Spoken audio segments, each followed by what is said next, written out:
दिल्ली के रानी बाग में बिजनेसमैन के घर पर फायरिंग हुई है। 2 मोटरसाइकिल सवार बदमाशों ने फायरिंग कर दी है। घर के बाहर करीब 6 से 7 राउंड फायरिंग की गई। बम्बिया गैंग ने बिजनेसमैन के घर पर फायरिंग किए, ये आरोप है।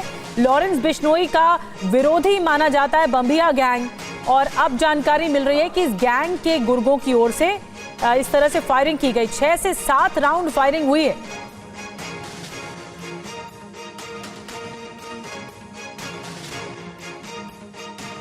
तो एक बिजनेसमैन को टारगेट किया गया बम्बिया गैंग की ओर से।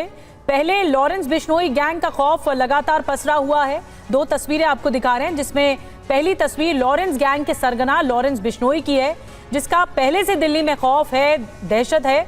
तो वहीं दूसरी तस्वीर बम्बिया गैंग के सरगना दविंदर बम्बिया की है, जिसके गैंग ने दिल्ली के रानी बाग में एक बिजनेसमैन के घर पर फायरिंग की है।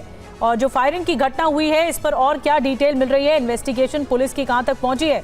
दिल्ली से हमारे साथ जितेंद्र शर्मा लगातार लाइव हैं। जितेंद्र, इस केस में बिजनेसमैन के घर के फायरिंग के केस में क्या कुछ जानकारी डिटेल में मिल पाई है पुलिस वालों के जरिए? इन्वेस्टिगेट कहां तक पहुंचा?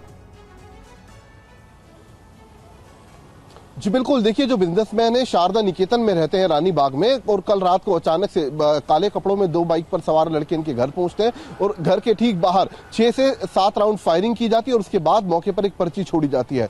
ये धमकी भरी पर्ची कौशल चौधरी और पवन शौकीन के नाम से दी गई है। कौशल चौधरी दरअसल बम्बिया गैंग का एक खूंखार गैंगस्टर है, जो कि हरियाणा और इसके अलावा जो एनसीआर का इलाका है वहां पर ऑपरेट करता है, और बम्बिया गैंग की तरफ से करोड़ों की इसमें फिरौती मांगी गई है जान बख्शने की एवज में। तो फिलहाल इस वारदात के बाद से पुलिस लगातार उन दोनों बाइकर्स को तलाश करने की कोशिश कर रही है, उनकी पहचान करने की कोशिश की जा रही है। आसपास जितने भी इलाके में सीसीटीवी कैमरे लगे हुए हैं, उन सीसीटीवी कैमरों की मदद से आरोपियों को ट्रैक करने की फिलहाल कवायद दिल्ली पुलिस की तरफ से की जा रही है। और यह कोई पहला मामला नहीं है, इससे पहले भी बम्बिया गैंग की तरफ से दिल्ली के अलग अलग कारोबारियों को अलग अलग इलाकों में इस तरीके की धमकी, पहले फायरिंग और उसके बाद पर्ची छोड़े जाने की मौके पर इस तरीके से कई बार धमकियां मिल चुकी हैं।